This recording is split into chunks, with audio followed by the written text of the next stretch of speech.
Welcome to the podcast, Amazing Tales from Off and On Connecticut's Beaten Path. I'm your host, Mike Allen. Sticks and stones might break my bones, but words will never hurt me. Or at least so goes the old children's rhyme. Well, what about stones that actually bring people together? The first Selectwoman of Madison, Peggy Lyons, has a simply great tale about a tradition that's as old as the hills of south central Connecticut that involves hiking, political camaraderie, and yes, stones. It's a great story, mixing history, politeness, and fun in a manner that's brought three towns together now for hundreds of years. Peggy's going to be along in just a moment with this story. This week's trivia question: he saw a chef's hat through smoke, tactical soldiers in insect mode, and children's daycare chairs covered in soots. What was it that Connecticut's John Maher saw? Stick around after the main program for the answer, because then you're going to know our topic for next week's show. Well, psychologists tell us one great way to break the strains of stress is to take a walk, get out and enjoy nature. Slow down, smell the roses. Well, for quite a number of years, 3 Connecticut towns have been doing just that. Now, not to get from under stressful conditions per se, but the outcome is a coming together, even when the participants are mixtures of Republicans, Democrats, and independents. It's about a tradition that started eons ago in other parts of the world and was brought to the States by the European settlers who came to Connecticut almost 400 years ago. That tradition? Walking the boundary of your town once a year. And yes, there are 3 towns that do this in Connecticut, or at least in a fashion. They don't exactly walk the entire perimeters of their town, and they don't exactly do it every year, but at the end of the walk, they meet up together and exchange pleasantries. And the small band of townspeople who follow along their chief elected officials in this ritual get to know one another and see each other as just plain people, as opposed to persons with maybe political agendas.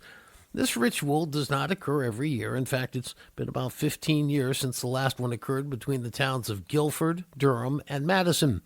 The first Selectwoman of Madison is Peggy Lyons.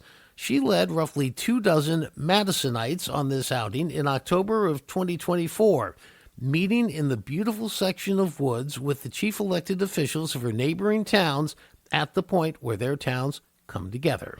And they had to bring something special with them, something that they would leave behind to mark the occasion. Well, Peggy, let's start off talking about this very unique and, quite frankly, special tradition that exists between you and your neighboring towns of Durham and Guilford. Now, you've been in the first Selectwoman's office for a couple of terms now, and this item undoubtedly was not included in your job description. How did you even find out this tradition existed? Well, I'm very lucky because one of the members of the Board of Selectmen that serves with me is a former first selectman, Al Goldberg. He served in Madison, I guess a little over almost 10 years ago now, and he conducted this boundary walk when he was first selectman. And he's an avid reader of history and loves to talk about Madison history. He's also on the Land Trust Board, loves to take hikes. So he's been pestering me to do this since I got elected.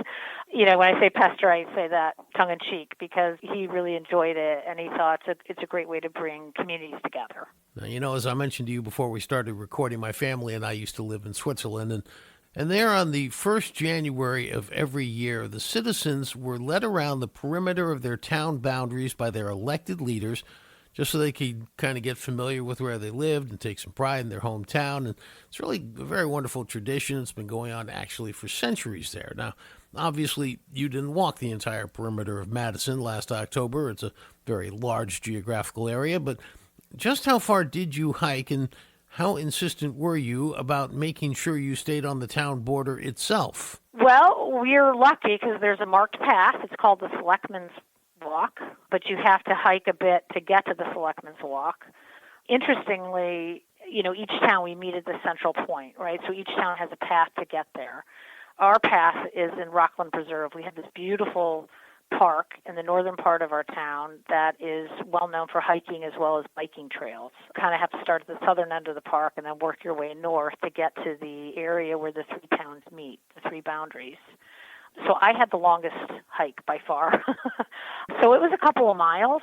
It took us probably an hour to hike there, where the other towns only had like a 15-minute hike to get there. Now, there's something about the Selectmen's stones, which are eventually placed where the three of you came together at the point where your boundaries meet, right? How do those stones get transported to the sites? Interestingly, you have to carry your stone. So my stone is kind of heavy. And I didn't really think it through very well in terms of, I got to carry this thing. So I did bring a backpack along, and luckily my entire board joined. One member was traveling. I couldn't be there.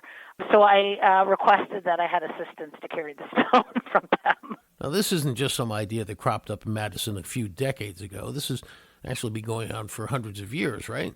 This is a tradition that goes back, more than a century for the town. I think somewhere over time it served a purpose, to mark the boundaries between the three communities. And it was a way to confirm those boundaries, that everybody was following things appropriately. I think the selectmen actually used to walk the whole boundary up in this area to make sure that everybody was following the rules. Obviously, we don't do that now. And at one point, it became ceremonial. Well, I suppose that, like all good traditions, you have some evidence from past outings.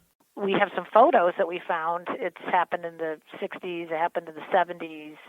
And then my colleague, Al Goldberg, had kind of revitalized it back in, I think it was 2006 or 2007. So how did you actually go about arranging this? What exactly did you do? We basically announced that we were going to be doing this to the public. We invited the public to join us, along with members of the land trust. I coordinated this with the other selectmen. So we had to pick a time that we agreed to meet at this meeting point. And then we promoted, at least in Madison we did, we put out a bunch of inviting members of the public to come and join us and meet at a point at our park where we were going to park and gather together. We ended up having probably 20 people from Madison. I'm trying to remember now. This is in October. A really nice crowd showed up, and some were just people that heard about it and thought it sounded really cool. Some of them were members of the land trust who always look for opportunities to hike. And so we kind of gathered around, and then a member of the land trust kind of had mapped out what the trail would be that we would be taking to get there. I'm not an avid hiker. I do hike occasionally, but I don't know all the trails up there. And this is the first time I'd been on this trail. So coming back to the Selectman's Stone, just tell me a little bit more about this. It's not just some rock you pick up somewhere. You got to put a lot of effort into it, don't you? So the tradition is that the selectmen endorse the boundary, right, by putting a stone with their initials carved in it at the selectmen's stones pile where the three towns meet. Funnily enough, Al told me that when they had done this a ways back, he was instructed he had to hand carve his stone with his initials on it and then carry that up. And he had to use this special tool. And I think the three towns had agreed to have one stone where they would each carve their initials on the one stone. He said, I highly recommend using power tools this time. So, because he said it's not so easy to carve and it takes a long time, and and we kind of had pulled this together more quickly. And so I met with the first selectman at Guilford and Durham. We had a call, and we agreed we were going to do our own stones, and we would allow power tools. So, because we just, this was 2 weeks out or whatever, and everybody's very busy, and we didn't want this to be wanted to see fun, right? This is more about having fun, bringing people together. It's not about strict traditions or anything. But you have to start thinking, I got to carry a stone, how do I do it? What power tool? So each of the selectmen kind of went off and did research, and we were exchanging ideas about what the best drill bit would be to use and stuff. So that was kind of fun. So we each got our stones and, had worked on our stones. And I was having a problem, I'll be honest, with my stone because I'd gotten this drill bit and was having a terrible time with it, and it wasn't coming out very good. And I'm sharing a confidence that the first selectman of Durham is very handy and has a workshop. And he said, well, I got my rocks from Meeks Point in Madison, and I've got this tool. So he actually did initials for me on his stone, on a stone that he had collected. And I had mine, and I came up, and when I saw his looked much better, more professional, I'll say. So I carried that stone up to the Selectman stone. And so we kind of had a joke about it that, it's a Madison rock with a Durham first selectman carving it. But I had my own too, but it was very well done, his was. So you had about 20 participants from Madison. What about the other towns? Guilford had a number of their land trust people join him, and then Durham had a few people with his contingency. So we kind of worked out how long it was going to take to get there, and that we would have a meeting time that worked for everybody. And I will say it was a delightful hike. There's a beautiful pond up in Rockland Preserve that is where you kind of pick up the Selectman's Walk, and I'd never seen this, and very scenic and beautiful. And October is a great time of year to go hiking, obviously. It's gorgeous out in the woods. So you were together for a couple of miles. What were you talking about? What was the conversation like? It allowed a lot of us to talk about our town, that was on the Madison contingency, and how fortunate we are to have these types of parks, resources available to us, the opportunity to do things like this. It's why people move to this part of Connecticut, I think, to have all these outdoor amenities. And a lot of people always think of beaches when they think of Madison, but we also have a lot of other hiking trails and other parks to enjoy too, if you're not a beach person. There was just a lot of camaraderie, I think, as we did the walk, which was fun to hike with that many people. And we took a little break at the pond, and then took the Selectman's Stone's path up to the pile. And what was really fun is when we got there, we found Al's rock from 2007. So he was really excited to see that, and we picked it up and took some photos. His stone was there. A lot of the stones now are covered in algae. You can't see them all. We added our stones and took some photos and had a little, banter about the different towns, because Madison had the longest hike, but we were the first ones to get there. So we were very proud of that. There's a great vista up there. You can see the three towns from that vantage point, which is kind of cool. So I'm going to assume there were no disputes about the border along the way. No. We talked about how we were going to annex each other, but no disputes over border. Just a lot of enjoying the beauty of where we were and the history. And it was really kind of cool to see the pile of stones there and think about who had been there before and who had brought their stones. And it would have been neat to kind of dig through there, but we just kind of left everything the way it was and added our stones to the pile. Okay, so we've got 169 municipalities in Connecticut. The three of you do this. Do you know of any other towns that have a similar ritual in Connecticut? I am not aware of it. I would be surprised that other towns don't do it. I'm sure everybody did it at one point because there was a purpose to it historically. I don't know if other towns, celebrate it like that. And I don't know if there's other towns where they have this kind of nice vantage point where they come together. So I don't know. I got to ask you, did anybody get caught smuggling a GPS along for the walk so they didn't get lost? No, but what's interesting is I learned that a lot of people that hike now use these apps all the time, to track their hikes. There were several people on the hike that were all comparing apps that they use, and you can create these heat maps to see how often certain trails are used through these apps. So I thought that was kind of interesting. I wasn't familiar with those. And so we were talking about, is this going to promote maybe more people to go up and visit the Selectman Stones and just kind of understand the history. Now, you had the three chief elected officials of three towns with a crowd of residents and potential voters. I'm assuming the three of you didn't exactly let that opportunity go to waste. We did each give a little speech, so to speak, because we're elected people, right?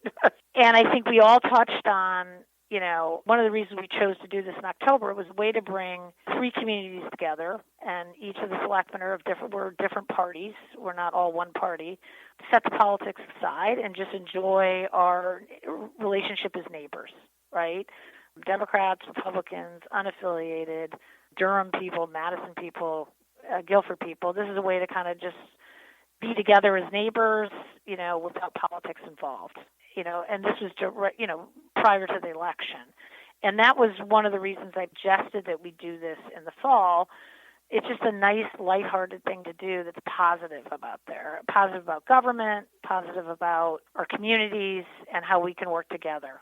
That was a theme, I think, through all of our conversations up there. It was a fun thing to do and bring some positive just vibes, to all that's going on right now.